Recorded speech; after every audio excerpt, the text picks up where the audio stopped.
সরকারি ফৌজেরা সেই পালঙের মধ্যে বসা তাকে দেখে এত সুন্দর একটা মেয়ে, চেহারা এত সুন্দর, সুন্দর তো হবেই কারণ নবীর দেশে, বাড়ি তো মালদ্বীপ নয়।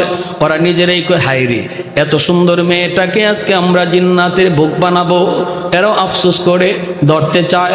হাফেজ সাহেব কয়ে আমাকে টান দেওয়া লাগবে না, টানাটানিও করতে হবে না, আমি নিজের ইচ্ছায় যাব। মনে মনে কয় আমারও দেখার আছে তো মন্দিরে কি, অতএব টানাটানি করো না, হেসরা হেসরি করো না, আমি যাইতেছি। সাথে করে নিয়ে গেছে মেয়ে লোকের পোশাক। বলুন তো মেয়ে না ছেলে? সবার মনোযোগ আছে? হ্যাঁ, মেয়ে না ছেলে? মেয়ের পোশাক পরছে, ঠিক না? মন্দিরের ভিতরে এনে রেখে দিল।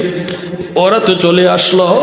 রাত যখন 12টা বেজে গেল, রাত যখন 12টা বেজে গেল, এমনি হাফেজ কোরআন সে তো ওই মন্দিরের ভিতরে যাইয়া মেয়েলুকির পোশাক খুইলা জায়নামাজ সাথে নিছিল। মন্দিরের ভিতরেই জায়নামাজ বিছাইয়া আল্লাহর কুদরতি কদমে সাজদা দিয়া কানতে শুরু করলো আর বলল, মালিক আজ প্রমাণ হবে জিন্নাতের ক্ষমতা বেশি নাকি তোমার কালামের ক্ষমতা বেশি। ও মালিক আজ প্রমাণ হবে, চ্যালেঞ্জ হবে, চ্যালেঞ্জ। আজ কোরআনের পাওয়ার বেশি নাকি জিন্নাতের পাওয়ার বেশি? আল্লাহ চ্যালেঞ্জ হবে, পরীক্ষা হবে গো মালিক। এই বইলা হাফেজ কোরআন সে তো এই সাগরের দিকে তাকায় রইছে।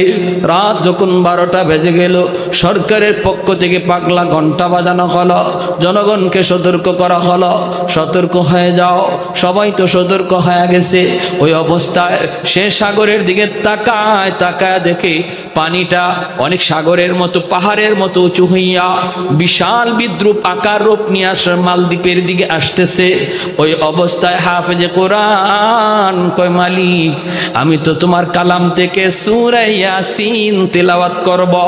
আজকে প্রমাণ হবে ইয়াসিনের পাওয়ার বেশি নাকি পানির পাওয়ার বেশি। আল্লাহু আকবার।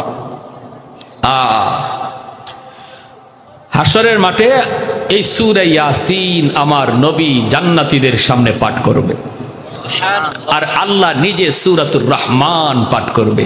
কারা কারা ওই মজলিসে থাকতে ইচ্ছা একটু হাত উঠে আল্লাহকে দেখান তো। আল্লাহ তুমি প্রতিটা হাতকে কবুল করো, জোরে বলি আমিন। আল্লাহ তোমার নবীর পবিত্র জবানেও শুনতে চাই, আল্লাহ তোমার জবানেও আমরা কোরআন শুনতে চাই, আমিন।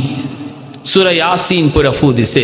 এই ফুটারে আল্লাহ পাক অ্যাটম বোমার মতো শক্তিশালী বানাইয়া ওই পানির বিপরীতে আল্লাহ পাঠাইয়া দিছে।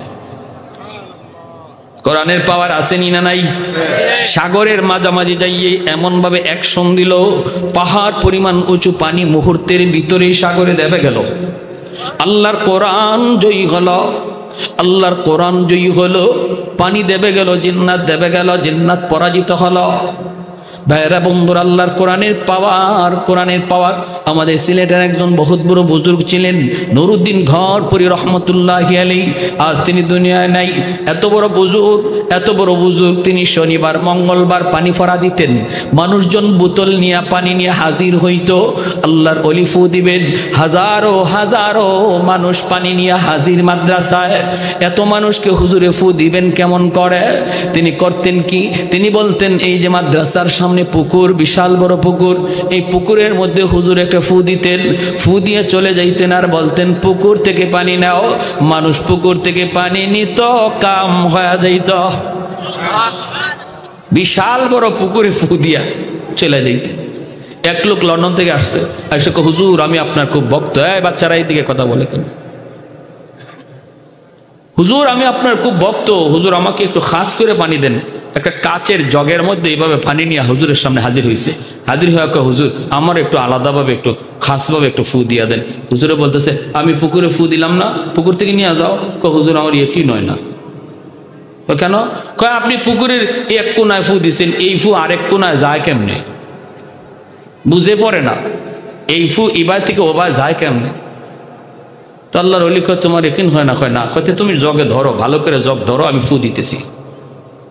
আমাদের উস্তাদরা পাশে ছিলেন, আল্লাহর ওলি ফু দিছেন, ওর হাতের মধ্যে কাচের জগ দেওয়ার সাথে সাথে কাচের জগটা টাস টাস করে ভেঙ্গে চুরমার হয়ে গেল আর পানি মাটিতে পড়ে গেল।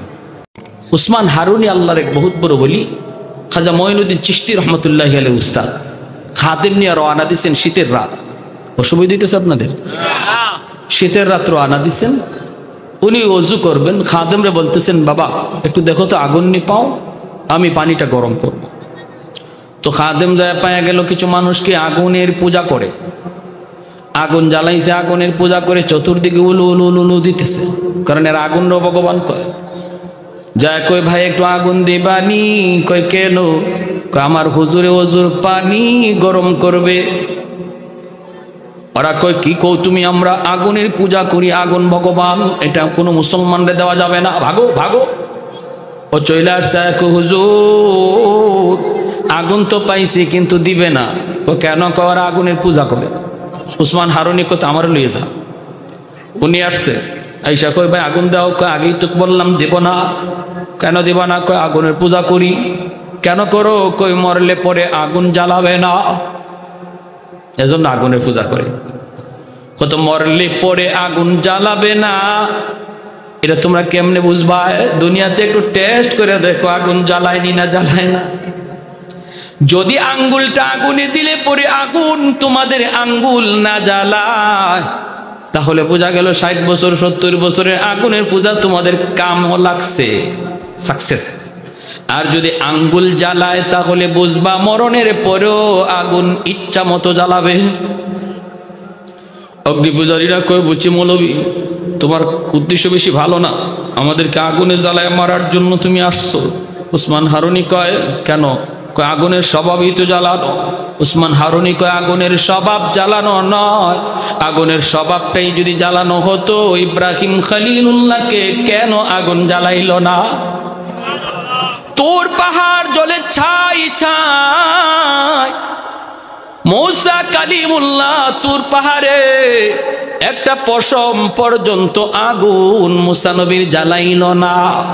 তাহলে আগুনের নিজস্ব কোনো ক্ষমতা নাই জ্বালানোর, আগুনের মালিকের ইশারায় চলে। মালিক যদি কয় তুই জ্বালা তাহলে জ্বালায়, মালিক যদি কয় জ্বালাইস না তাহলে জ্বালায় না। আমাদের গ্রামের একজন বহুত বড় আল্লাহর ওয়ালি ছিলেন, আমার সম্পর্কে নানা লাগতেন, রঙ্গিলা মেসাব কয়ে মানুষে ডাকতো। পাশের ঘরে আগুন লাগলো, হুজুর মসজিদে বসা, তিনি মসজিদে বসে বসে বেশি টাইম মসজিদে বসা রাখতেন। মানুষে হুজুর পাশের ঘরে আগুন লাগছে, তাড়াতাড়ি করে আপনি বাড়িতে যান, যায় নিজের ঘরের মালগুলি সরান। মানুষকে হুজুর কয় কেন? কয় আপনার পাশের ঘর, আপনার ঘরে লাগবে। তিনি বলে আগুনের মালিক যদি চায় তাহলে লাগবে, নতবা লাগবে না। এখনো অনেক মানুষ সাক্ষী হয়ে আছে, আমাদের এলাকার অনেক মানুষ সাক্ষী। হুজুরের ঘরে যে টিনের চালের ভিতর দিয়ে আগুন ঢুকে, এই দিক দিয়ে ঢুকে ওই দিকে বের হয়ে যায়, কোনো কিছুতে লাগে না।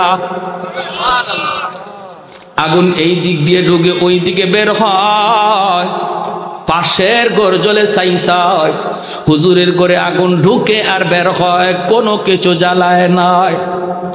এজন্য উসমান হারুনি কয় আগুনের মালিক যদি চায় তাহলে জ্বলে, নতুবা জ্বালায় না। অগ্নি পূজারীরা কয় মিয়া মুসা বুঝি না, ইব্রাহিম বুঝি না, এত আগের কথা আমাদের বিশ্বাস হয়, আমরা দেখছি এরা আগুন জ্বালাইছে না জ্বালাইছে না, গল্প করো।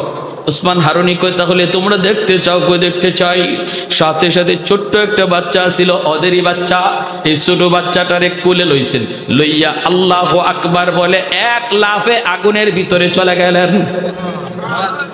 এখন তো ওরা কই রাম রাম রাম, কি হয়েছে? কই মৌলবী মরছে, মরুক, আমাদের বাচ্চাটার কি দোষ ছিল? বাচ্চাটারে লইয়া কেন গেল? একটু পরে তাকায় দেখে আগুনের ভিতরে উসমান হারুনি বাচ্চাকে আদর করে চুমু খায়। আগুন আগুনের মতো করে দাও দাও করে জ্বলে, কিন্তু তাদের গায়ে টাচ করে না। আর একটু জোরে কন্যা সুবহানাল্লাহ। এরপরে আগুন থেকে আল্লাহু আকবার কই আবার বের হয়ে আইছেন। এখন তো অগ্নি পূজারীরা কয় হায় হায়, এতদিন যাবত আমরা কাকে ভগবান কই? আগুন তো ভগবান না, বরং যারে আগুন জ্বালায় নাই হে হলো বড় ভগবান। বুঝিনি? ওই যে ভগবান কেমনে বাড়ায়, বুঝে আসছে ভগবান কেমনে বাড়ছে, একটা উদাহরণ দিলাম। এখন উসমান হারুনিরে ভগবান কয়ে সেজদা দেওয়া শুরু করছে, তুমি ভগবান। ওসমান হারুনির লাঠি হাতে নিয়ে আহাম্মকের দল হইয়া লাঠি দিয়া বাড়ি। আমারে ভগবান কো, আগে আমারে যে আগুন জ্বালায় না, এটা আমার কোনো কেরামতি না, আগুনের মালিকের পূজা আমি করি। তোমরাও মালিকের পূজা করো, আগুনের না। তোমাদেরকেও আগুন আখিরাতে জাহান্নামে জ্বালাবে না। উপস্থিত মুহূর্তে সবাই একসাথে কালেমা পড়ে মুসলমান হয়ে যায়।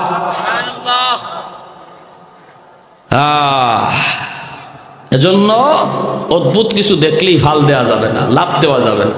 মনে রাখবেন, মনে রাখবেন, পানির উপরই দিয়ে দৌড় দেওয়া সহজ। একজন মানুষ বাতাসে উড়ে গেছে, আপনি মনে করছেন হে ওই বুজুর্গ, জি না, এটা কিছুই না। কিছু কিছু জিনিস অভিজ্ঞতার আলোকে, মেসমেরিজম যারা আরবিতে বলে, যে সাধনার কারণে অনেক অমুসলিমরাও, অনেক হিন্দু পণ্ডিতরাও, সাধকরাও কিছু কেরামতি দেখাইতে পারে, পানির উপরে তো দৌড় দিতে পারে।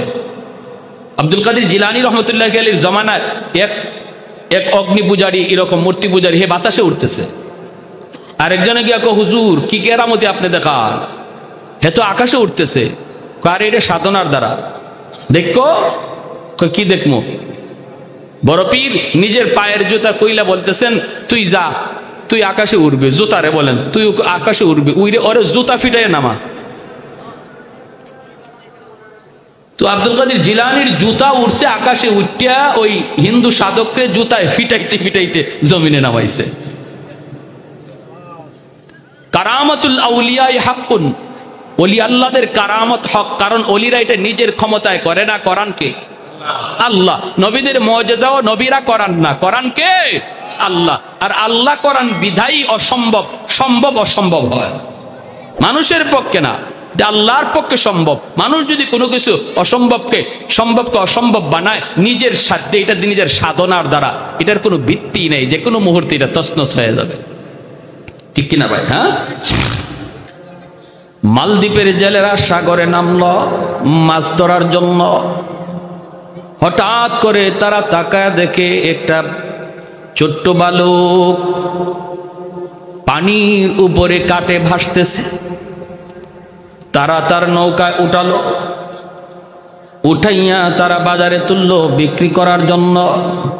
তখনকার সময়ে মানুষ বেচাকেনা হতো, মানুষ বেচাকেনা হতো। এত সুন্দর বালক, এত সুন্দর চেহারা, চেহারা সুন্দর তো হবেই, কারণ জন্ম তো মালদ্বীপ নয়, জন্ম হলো আমার নবীর দেশে।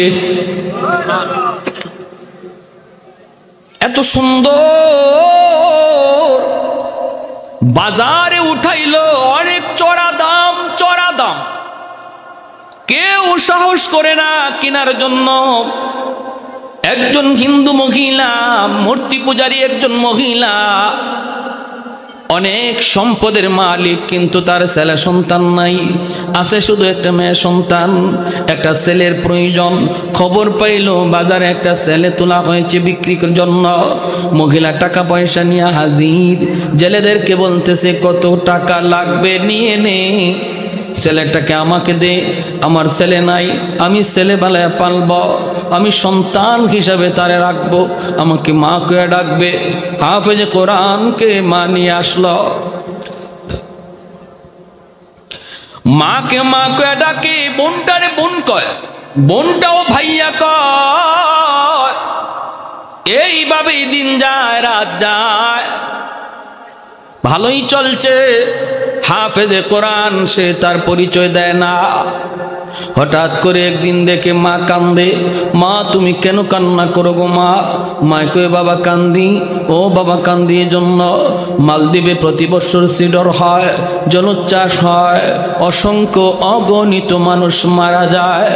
বাদশাহ ফরমান জারি করলো, আমার দেশের জ্যোতিষীরা জ্যোতিষী বিদ্যা পড়ে তোমরা বের করো, গণকেরা গণনা করে বের করো, কেন প্রতি বছর একই টাইমে রাত যখন 12টা বাজে মালদ্বীপ থেকে পানি উইঠা জলোচ্ছ্বাস হইয়া শহরের এত ক্ষতি করে, মানুষের প্রাণহানি ঘটে। কারণটা কি?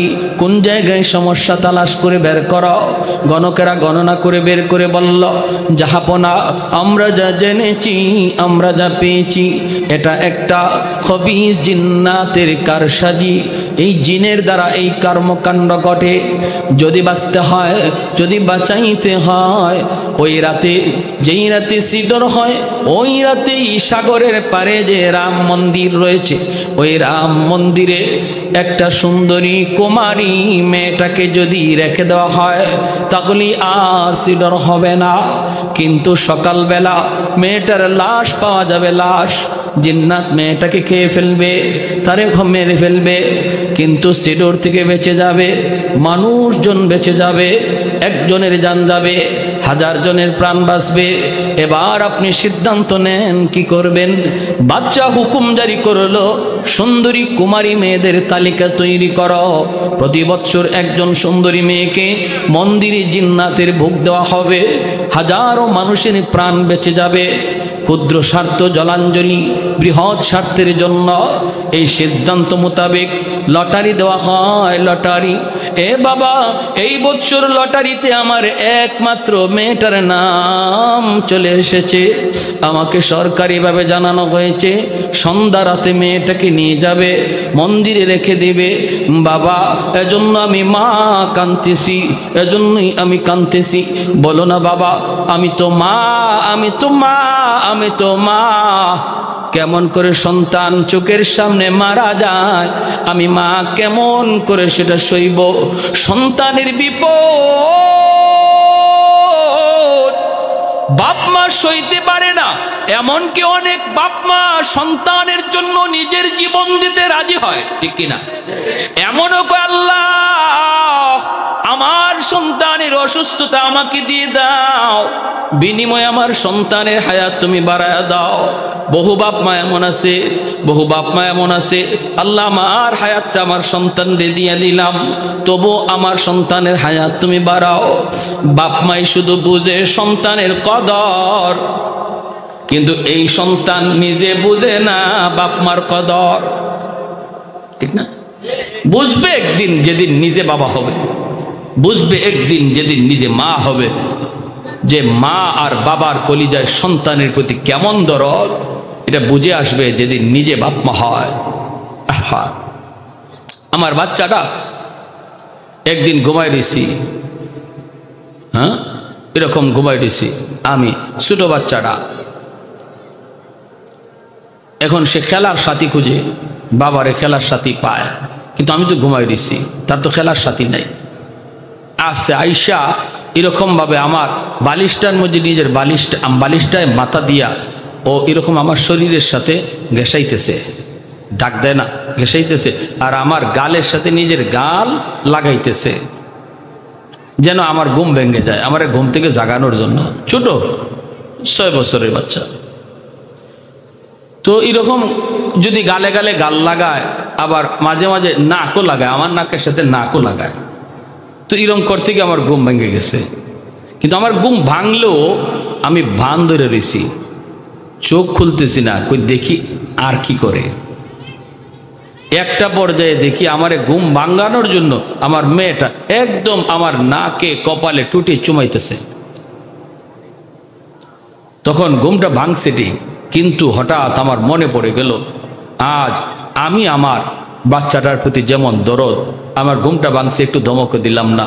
কাঁচা ঘুম, সারা রাত জার্নি করে আসছি, ফজর করে ঘুমাইছি, একটু ধমক দিলাম না। ওর মা যদি ঘুম ভাঙাইতো তো খবর আসছিল, ঠিক না? তো বাচ্চা তো ঘুম ভাঙাইছে, কোনো আওয়াজ নাই, বরং আমি আরো চুমা খাইতেছি। আর অজান্তে আমার চোখ দিয়ে পানি চলে আসলো, যে আমার বাচ্চাটা আজকে আমার সাথে যা করলো, আমিও তো ছোট্টবেলা আমার আম্মার সাথে এমনই করছি, আর আমার মাও তো সেদিন আমারে ধমক দেয় নাই, এভাবে আমার কালে চুমু খায়া এভাবে তুলে নিয়েছে। আজ সেই মা কোথায়? সেই মা আজ কোথায়? কবরে শুয়ে দিয়েছে। এই কথাটা ইয়াদ করে নিজের অজান্তে চোখ দিয়ে পানি আসলো। মাটা তখন ডাক দিয়ে বলতেছে, বাবা আমার চোখের সামনে আমার মেয়েটাকে আজকে নিয়ে যাবে, নিয়ে জিন্নাতের বুক বানাবে, এজন্য আমি মা সইতে পারতেছি না, কাঁদতেছি। হাফেজে কোরআন কই, মা গো তুমি কান্না করবা না গো মা।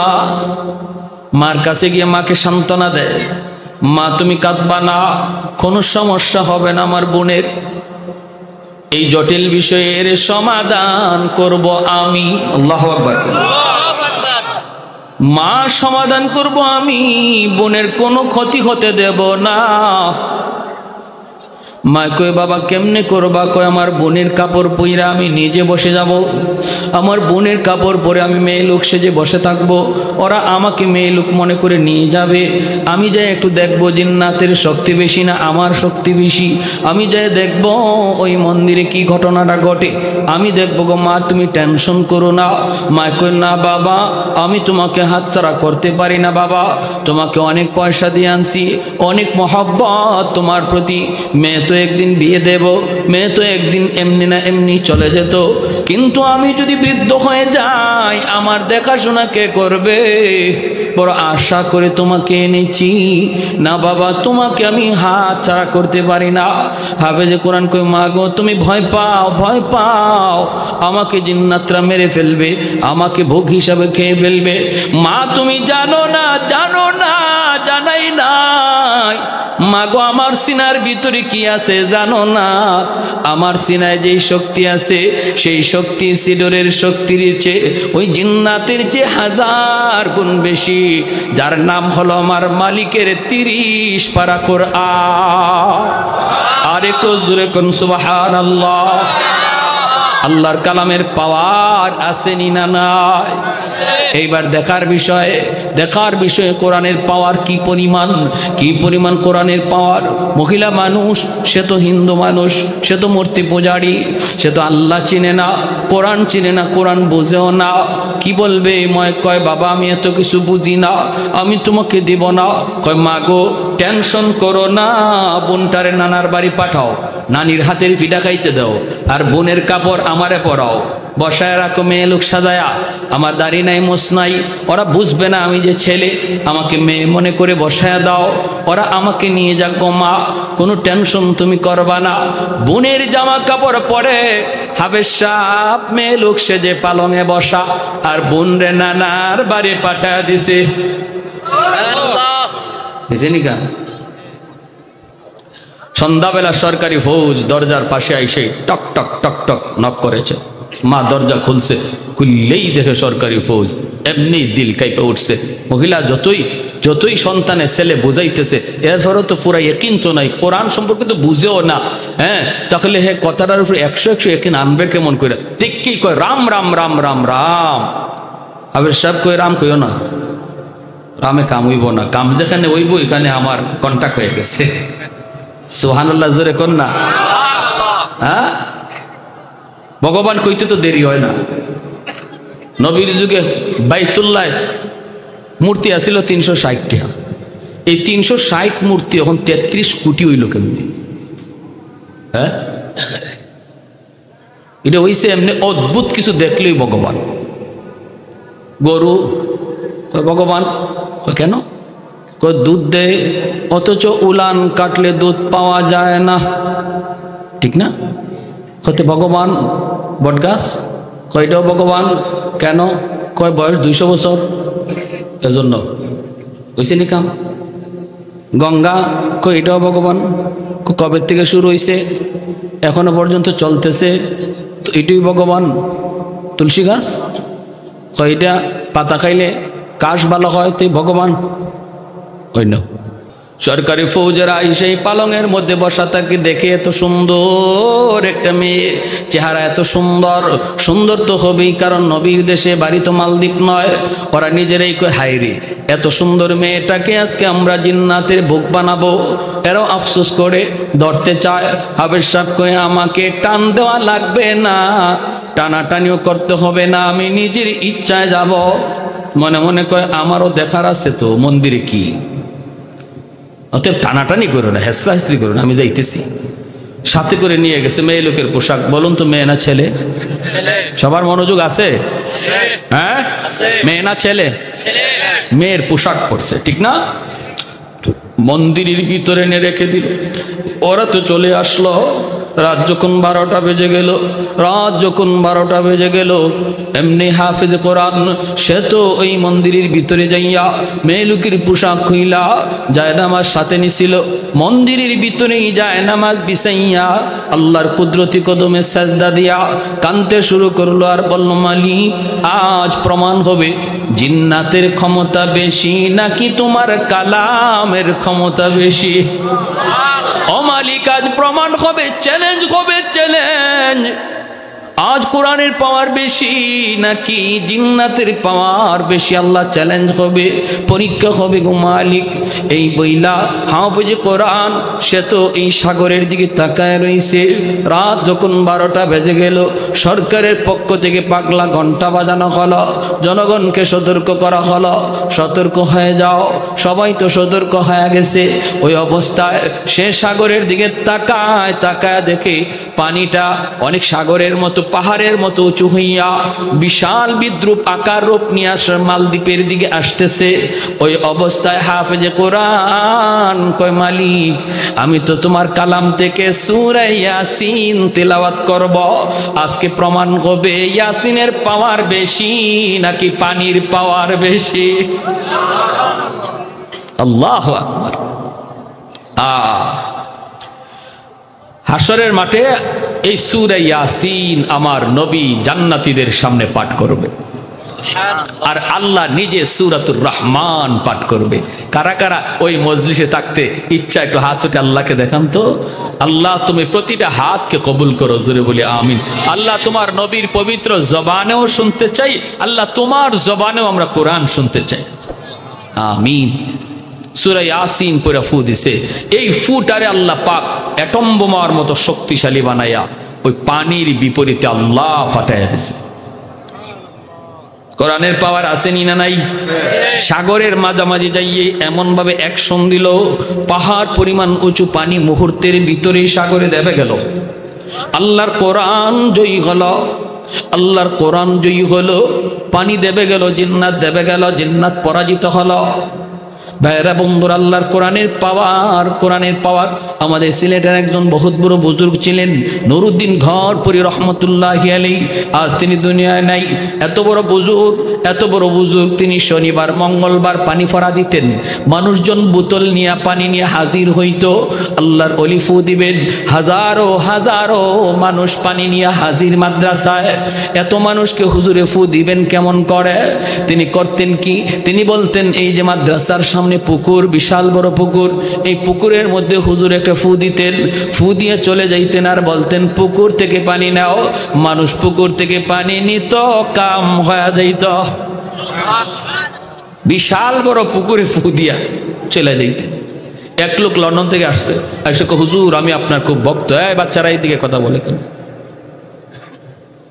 হুজুর আমি আপনার খুব ভক্ত, হুজুর আমাকে একটু খাস করে পানি দেন। একটা কাচের জগের মধ্যে এইভাবে পানি নিয়ে হুজুরের সামনে হাজির হয়েছে। হাজির হয়ে হুজুর আমার একটু আলাদাভাবে একটু খাসভাবে একটু ফু দিয়া দেন। হুজুরে বলতেছে, আমি পুকুরে ফু দিলাম না, পুকুর থেকে নিয়ে যাও। হুজুর আমার এটি নয় না। কেন? কয় আপনি পুকুরের এক কোনায় ফু দিচ্ছেন, এই ফু আরেক কোনায় যায় কেমনে? বুঝে পড়ে না, এই ফু এবার থেকে ওবার যায় কেমনে? তো আল্লাহর ওলি কয় তোমার একিন হয় না? কয় না। কয় তুমি জগে ধরো, ভালো করে জগ ধরো, আমি ফু দিতেছি।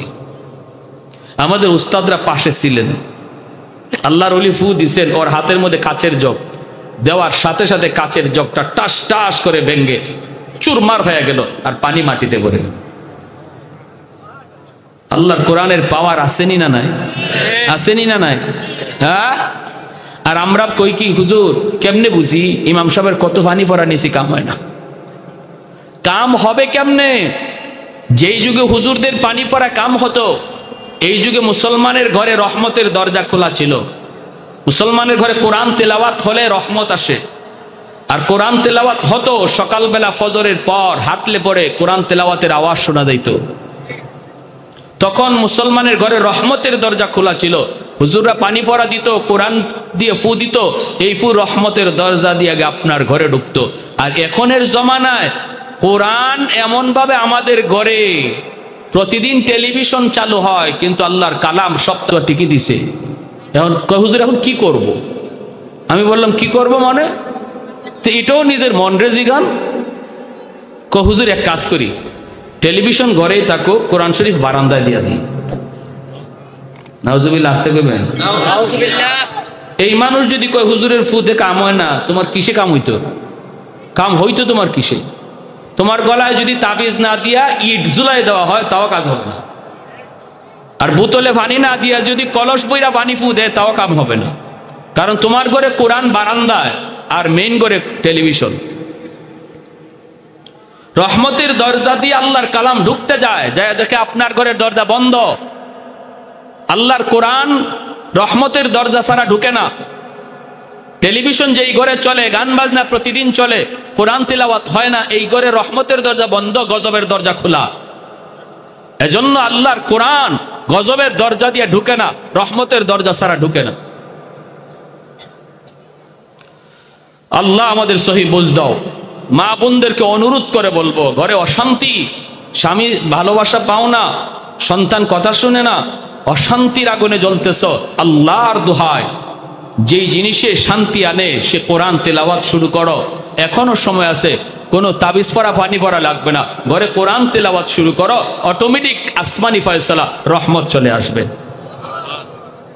ঘরের অশান্তি দূর করতে হলে কোরআন ছাড়া হবে না, সমাজের অশান্তি দূর করতে হলে মাদ্রাসা ছাড়া হবে না। আমার ভাইরা,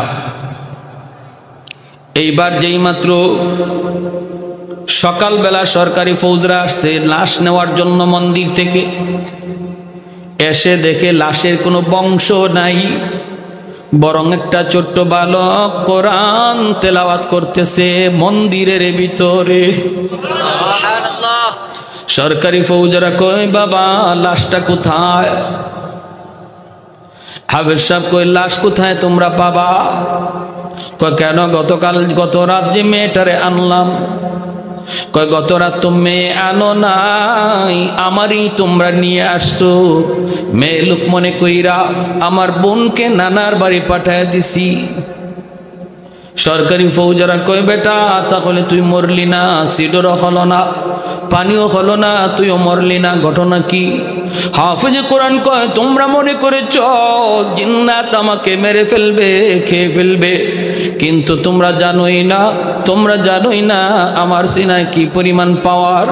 আমার সিনার ভিতরে 30 পারা কোরআন, যা সিডরের চেয়ে 1000 গুণ বেশি পাওয়ার।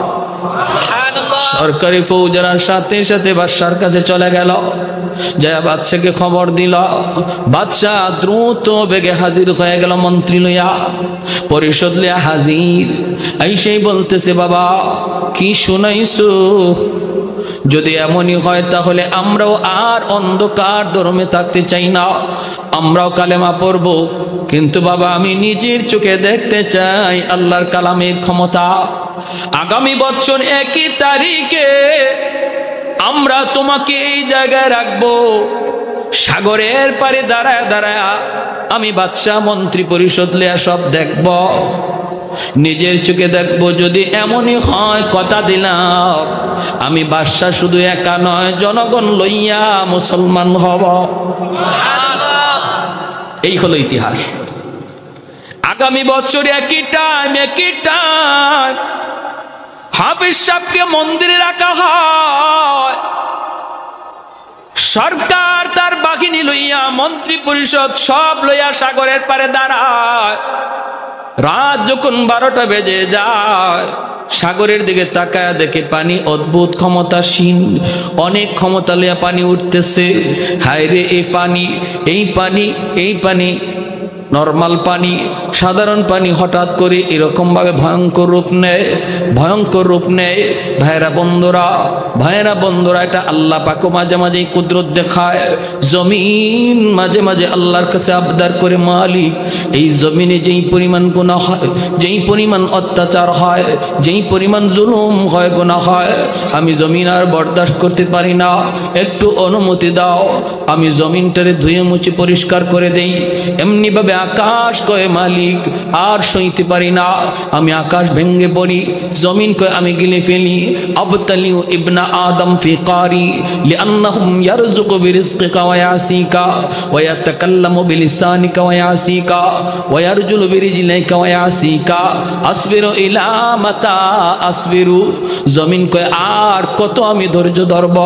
ও মালিক, কক্সবাজার সৈকত, পৃথিবীর বিভিন্ন সৈকতে যাইয়া যে অপরাধ হয়, যে গুনাহ হয়, সাগর ডাক দিয়া কয় আল্লাহ আর সহ্য হয় না, আর সহ্য হয় না, একটু সুযোগ দাও, সবগুলির একদম আমি সাগরের পেটে নিয়ে আসি।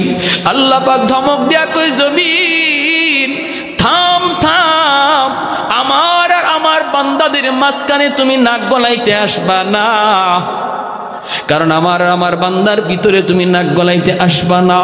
এই জমিনের ভিতরে এখনো 4 দল মানুষ আছে, 4টা শ্রেণী আছে। লাউলা মাশাইখু রুক্কা ওয়াশ শাবাবু খুশা ওয়াল আতফালু রুদ্দা ওয়াল আনআমু রুত্তা লাজআলতুস সামাআ হাদিদা ওয়াল আরদা খাফসাফা ওয়াত তুরাবা রামাদা ওয়ামা আনজালতু মিনাস সামাই কাতরা ওয়ামা আমবাততু মিনাল আরদি নাবাতা বাল আনজালতু আলাইকুমুল আযাবা সাব্বা। রব্বুল আলামিন কয় এখনো জমিনের ভিতরে এমন কিছু আমার বৃদ্ধ বান্দা বান্দি রয়েছে, চুল দাড়ি তাদের সাদা হয়ে গেছে, কোমরে তার ব্যথা, হাঁটুতে তার ব্যথা, নামাজে দাঁড়াইতে গেলে দাঁড়াইতে পারে না, মসজিদে যাইতে চাইলে যাইতে পারে না, এরপরও কষ্ট করে করে আমাকে রুকু দেয়, সেজদা দেয়। ওই বৃদ্ধ বান্দা বান্দির সেজদার দিকে তাকাইলে এই জমিনের প্রতি আমি আল্লাহর মায়া লেগে যায়। এই জমিনের ভিতরে এখনো কিছু যুবক রয়েছে, যেই যুবকের যৌবনের চাহিদা হলো পাগলামি করা, যুবকের যৌবনের চাহিদা হলো গুনার দিকে যাওয়া। আরো 10টা যুবক গুনার দিকে যাইতেছে, হারাম প্রেম ভালোবাসার দিকে পাগল, জিনা বেবিচারে মত্ত। আল্লাহ বলে কিন্তু এখনো জমিনে এমনও কিছু যুবক রয়েছে যৌবনের পাগলামি করে না, যৌবন কালেও তারে মসজিদে পাওয়া যায়, যৌবন কালেও তারে আল্লাহর কদমে সেজদা দিতে পাওয়া যায়, যৌবনে সে গুনার দিকে যায় না, জিনা বেবিচার করে না, অন্তরের ভিতরে আমি আল্লাহর প্রেম অন্তরের ভিতরে জমায় নেয়। ওই যুবকগুলি যখন যৌবন কালে আমাকে সেজদা দেয়, এই সেজদার দিকে তাকাইলো জমিনের প্রতি মায়া লেগে যায়। আল্লাহ পাক বলে আরেক দল হলো শিশু বাচ্চা, জমিনের মধ্যে এখনো ঘরে ঘরে কিছু শিশু বাচ্চা আছে, ওই বাচ্চাগুলির কোনো দোষ নাই, বাচ্চাগুলির কোনো অপরাধ নাই, অপরাধ করে তার মা, অপরাধ করে তার বাবা, বাপ মার অপরাধের কারণে জমিনে গজব নেমে আসতে চায়, কিন্তু গজব আসলে বাচ্চা গজবের শিকার হয়ে যায়, অথচ বাচ্চাটার কোনো গুনাহ নাই, কোনো অপরাধ নাই। বাচ্চারা যখন কান্দে তখন এই জমিনের প্রতি আমার মায়া লেগে যায়। আল্লাহ বলে আরেক দল হলো জমিনে পশু পাখি, পশু পাখির কোনো গুনাহ নাই, ওদের কোনো আমলনামা নাই, ওদের জন্য কোনো জান্নাত জাহান্নামও নাই, এদের উপরে নামাজ নাই, রোজা নাই। জমিনে যদি আসমানি গজব, জমিনি গজব নেমে আসে, তাহলে পশু পাখিগুলি তারাও গজবের শিকার হয়ে যায়। এদের দিকে তাকাইলো জমিনের প্রতি মায়া লেগে যায়। যদি এই 4 শ্রেণী জমিনে না থাকতো, যদি ওই যুবকগুলি, যেই যুবক যৌবনে মাথায় টুপি পড়ে, মুখে দাড়ি রাখে, নামাজ পড়ে, আল্লাহ বলে যদি ওই যুবকগুলি এখনো জমিনে না থাকতো, আর ওই বৃদ্ধ মানুষ বৃদ্ধকালও আমাকে সেজদা দেয়, কষ্ট হলো সেজদা দেয়, এরা যদি না থাকতো, লাজআলতুস সামাআ হাদিদা, আসমানকে আমি আল্লাহ লোহা বানায় দিতাম, ওয়াল আরদা খাফসাফা ওয়াত তুরাবা রামাদা, জমিনকে আমি তামা বানায় দিতাম, জমিনকে আমি তামা বানায় দিতাম। বাল আনজালতু আলাইকুমুল আযাবা সাব্বা, পরপর পরপর জমিনে শুধু গজব আর গজব নাজিল হইতো। এজন্য ভাইয়েরা বন্ধুরা মনে রাখবা, আল্লাহ পাক রব্বুল আলামিন কয় সাবাকাত রাহমাতি আলা গাযাবি, সর্বদাই আমার গজবের আগে আমার রহমত দৌড়ায়া আগে চলে যায়। সুবহানাল্লাহ। গজব আর রহমত যখন প্রতিযোগিতা করে, গুনার কারণে গজব আসতে থাকে, একদিকে আল্লাহর দয়ায় রহমত আগাইতে থাকে, তখন আল্লাহ বলেন গজবের চেয়ে আমার রহমত দৌড় দিয়ে আগায় যায়। আর এই রহমতের কারণে আজ আমরা বেঁচে আছি, ঠিক কিনা জোরে কোন? এরকম আগামী বৎসর যখন এরকম ভাবে সাগরের পানি উঠতেছে আর হাফেজ সাহেব ফু দিছে আল্লাহর কালাম পইরা, সাথে সাথে আল্লাহ তার কালামটারে পাওয়ারফুল বানাইয়া ওই পানিকে আইয়া মোকাবেলা করলো, সাথে সাথে পানি আবার সাগরে দেবে গেল। দৃশ্য দেখার পর বাদশাহ, জনগণ, মন্ত্রী পরিষদ সব লইয়া হাফেজ সাহেবের হাতে হাত রেখে কালেমা পড়ে মুসলমান হলো। সেদিন থেকে মালদ্বীপ পৃথিবীর মানচিত্রে ইসলামী দেশ হিসাবে পরিচিত হল। তাহলে কোরআনের হাফেজের দাম আসেনি না নাই? আরো জোরে আহা! যদি শিশুটারে শিশুকালে আপনি কোরআন না শিখান, মাদ্রাসায় না পড়ান, এই ছেলে মনে রাখবেন আপনার কবরের পাশ দিয়া গান গায়ে গায়ে চলে যাবে বন্ধুদের নিয়া। তখন কবরে শুয়া বাবা কষ্ট পাবে, মার কষ্ট পাবে। আর যদি সন্তানটারে তুমি মাদ্রাসায় পড়াও, সন্তানটারে হাফেজ বানাও, আলেম বানাও, সন্তান বাবার কবরটা দেখলেই দূর থেকেই চোখে পানি আসবে। আল্লাহর কোরআনের ইয়াসিন পড়তে পড়তে কবরের পাশে হাজির হবে, আল্লাহ কবরের আযাব সাথে সাথে বন্ধ করে দেবে। আমার সন্তান কবরের পাশে গান গাবে নাকি তিলাওয়াত করবে, সিদ্ধান্ত নেবে মা, সিদ্ধান্ত নেবে বাবা। বাপ মার সিদ্ধান্ত যদি সঠিক হয় তাহলে সন্তান কবরের পাশে ইয়াসিন পড়বে, আর যদি সিদ্ধান্ত রং হয় কবরের পাশে গান গেয়ে চলে যাবে, ঠিক কিনা জোরে কোন? প্যারে হাজিরিন, এজন্য বলি সন্তান যাদেরকে আল্লাহ দিছে আপনারা শুকরিয়া আদায় করেন আর সন্তানের হক আদায় করেন, নতুবা এই সন্তান আল্লাহর দরবারে বাপমার বিরুদ্ধে নালিশ দিবে, নালিশ, বাপমার বিরুদ্ধে মামলা দিবে, মামলা। আর এই মামলা থেকে বাঁচার কোনো পথ নাই। একটু জিকির করি, লা ইলাহা ইল্লাল্লাহ, জুরে লা ইলাহা ইল্লাল্লাহ। শেষ দিদি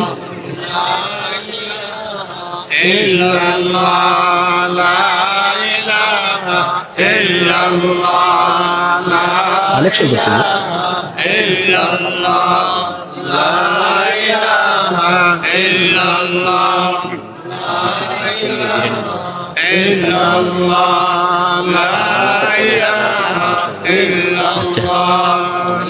কষ্ট করে নতুন কাজ করছেন। লা ইলাহা ইল্লাল্লাহু মুহাম্মাদুর রাসূলুল্লাহ, জুড়ে বলি সাল্লাল্লাহু আলাইহি ওয়াসাল্লাম।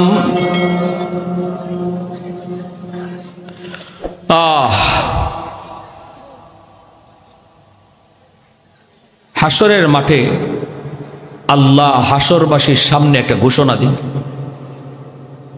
আল্লাহ নিজে একটা ঘোষণা দিবে। ঘোষণাটা কি? ইয়া মাশারাল উলামা তামাইয়াজু বাইনাহুম, আল্লাহ বলবে ও কোরআনওয়ালারা তোমরা হাসরবাসী মানুষ থেকে আলাদা হয়ে যাও। সুবহানাল্লাহ, জোরে বলো। আল্লাহ বলবে ও কোরআনওয়ালারা হাসরবাসী মানুষ থেকে তোমরা আলাদা হয়ে যাও। সাধারণ মানুষ থেকে কোরআনওয়ালারা আলাদা হয়ে যাবে। আল্লাহ পর্দার ভিতরে আলেমদেরকে নিয়ে আসবে। পর্দার ভিতরে আইনা আল্লাহ কি বলবে? আল্লাহ বলবে ইন্নী লাম আগাফিকুম ইলমি লিউআযিবাকুম, আমি তোমাদের সিনায় কোরআন দিয়েছিলাম জাহান্নামের আগুনে জ্বালানোর জন্য নয়। বলো তুমি এই অন্যায়টা কেন করেছ, বলো তুমি এই গুনাহটা কেন করেছ? তখন আলেম পর্দার ভিতরে কইব আল্লাহ গুনাহ হয়ে গেছে, আল্লাহ তোমার কোরআনের ইজ্জতের খাতিরে মাপ চাই। রব্বুল আলামিন পর্দার ভিতরে বলবে যাও যাও, যেই সিনা আমি কোরআন দেই এই সিনা জাহান্নামের আগুনে জ্বলে না। যেই সিনায় কোরআন থাকে ওই সিনাকে জাহান্নামের আগুনে জ্বালায় না। কোরআনের ইজ্জতের খাতিরে মাফ করে দিলাম। ওয়ালা উবালি ওয়ালা উবালি, আমি আল্লাহ কারো কোনো পরোয়া করলাম না, কারো কোনো পরোয়া করলাম না, মাফ করে দিলাম। এজন্য উলামায়ে কেরামের ভুল হাসরবাসী মানুষ দেখবেও না, শুনবেও না। দুনিয়াতেও আমি আপনি উলামায়ে কেরামের ভুল ধরার তালে থাকবো না, কারণ আল্লাহ সেদিন সার দিয়া দিবে, আমিও সার দেওয়া লাগবে, ঠিক কিনা? এজন্য নবী বলেছেন, কুন আলিমান আও মুতাআল্লিমান আও মুহিব্বান আও মুঈনান ফালা তাকুন খামিসা। হয় তুমি আলেম হও, নতুবা তুমি মাদ্রাসায় পড়ো, ছাত্র হও, নতুবা তুমি কোরআনওয়ালাদের মহব্বত করো, নতুবা তাও যদি না পারো কোরআনওয়ালাদেরকে তুমি সাহায্য করো, মাদ্রাসায় সহযোগিতা করো। 5 নাম্বার দলে তুমি যাইও না, যাইও না। আল্লাহর নবী কয়, মাদ্রাসার সাথে দুশ্মনী রাখো না, মাদ্রাসার সাথে বিদ্বেষ রাখো না, নতুবা দুনিয়া আখিরাত তোমার হালাক হয়ে যাবে, হালাক। উলামায়ে কেরামের প্রতি মহব্বত। রাইসুল মুফাসসিরিন আব্দুল্লাহ ইবনে আব্বাস রাদিয়াল্লাহু তাআলা আনহু বলেন, এই মহব্বতের খাতিরে মরণের সময় আল্লাহ পাক দৌলতে ঈমান সাথে দিয়ে দিবে। আর যদি কেউ বিদ্বেষ রাখে, যুবক যদি বিদ্বেষ রাখে, মাদ্রাসার সাথে যদি কারো কোনো দুশ্মনী থাকে, সে যত বড় হাজি হোক, যত বড় নামাজি হোক, রাইসুল মুফাসসিরিন যিনি এই উম্মতের ভিতরে সবচেয়ে বেশি আল্লাহর কোরআনকে বুঝছেন, তিনি বলেন মৌতের সময় তার ঈমান সাথে যাবে না, বেঈমান হয়ে মরবে। যদি মাদ্রাসার সাথে আলেমদের সাথে বিদ্বেষ থাকে, হাসরের মাঠে আল্লাহ পাক কইব, যাও তুমি জান্নাতে যাও, কোরআনের ইজ্জতের খাতিরে জান্নাত দিলাম। একটু দূর যায় কইব, আল্লাহ আমার মা কই, আমার বাবা কই, আমার বাপ মা ছাড়া আমি জান্নাতে যাইমু না। রব্বুল আলামিন তখন বলবে, যাও জাহান্নাম থেকে বাপ মারে তুইলা আনো। জাহান্নাম থেকে বাপ মারে তুইলা আনার সময় তার দাদা দাদি, তার বাপ মাকে ধরবে, নানা নানি ধরবে, বলবে, বাবা তোমরা তো সন্তানের সুপারিশে জান্নাত পায়া গেছো, কিন্তু আমরাও তো দাদা দাদি নানা নানি কম আদর করি নাই, অনেক মায়া করছি, আমরাও বিপদে পড়ে আছি, বাবা একটু যাও যাও আমার ভাইটারে সুপারিশ করতে কইও। তখন দাদা দাদি নানা নানির কথা তার বাপ মায় কইব, কিছু দূর যাইয়ে কইব, বাবা আমরাও জান্নাতে যাইমু না। ছেলে কইব, আব্বা কেন যাইবা না, মা কেন যাইবা না? বাপ মায় কইব, বাবা তুমি যদি তোমার বাপ মা ছাড়া জান্নাতে না যাও, আমরাও আমাদের বাপ মা ছাড়া জান্নাতে যাইমু না। আল্লাহ পাক কইব, যাও কোরআনের পাখির দাদা দাদি নানা নানির তুইলা আনো। তখন ওই এলাকার মানুষগুলা তার দাদা দাদি নানা নানির ধরব। আমরা ওই এলাকার মানুষ, যে এলাকার মাদ্রাসায় পইরা তোমার নাতি হাফেজ হইছে, আমরা ওই এলাকার মানুষ, আমাদের এলাকার মাদ্রাসায় পড়ছিল, এই মাদ্রাসায় আমরা সহযোগিতা করছি, তার থাকার ব্যবস্থা দিছি, খাওয়ার ব্যবস্থা করছি, আমরা বিপদে পড়ে আছি, একটু সুপারিশ করতে বইল। দাদা দাদি নানা নানি ওই মানুষগুলার কথা তারে শোনাইব। তখন সে কইব, আল্লাহ ওই মানুষগুলি যাদের সহযোগিতার কারণে আমি হাফেজ হয়েছি, ওদেরকে ছাড়া আমি জান্নাতে যাইমু না। আল্লাহ বলবেন মানুষগুলোর তুইলা আনো। হাদিস শরীফে নবী বলেন, মাঝখান দিয়া হাফেজ সাহেব সারা হবে, আর কিছু মানুষ চিনবে আর বলবে, হুজুর আপনি আমারে চিনছেননি, আনাল্লাযী সাকাইতুকা মা, আমি আপনাকে এক গ্লাস পানি পান করাইছিলাম। আরেকজনে কইব, হুজুর আপনি আমারে চিনছেননি, আনাল্লাযী ওয়াহাবতু লাকা ওযুয়া, আমি আপনাকে এক বদনা ওজুর পানি দিছিলাম। মুহাদ্দিসিনে কেরাম বলেন, নবীজি এই দুই কথা বইলা শুধু দুই কথা সীমাবদ্ধ রাখেন নাই, এমনকি এক গ্লাস পানি খাওয়ায়ও যারা সহযোগিতা করছিল সেও সেদিন এই কথাটা বলবে। যারা 1000 টাকা দিছে, যারা চাউল দিছে, যারা মাদ্রাসা বিল্ডিং করে দিছে, এদের কথা তো আছেই। ছোট্ট থেকে ছোট্ট সহযোগিতাও যে করছিল 500 টাকা দিয়া, সেও সেই দিন ওই কথাটা বলবে।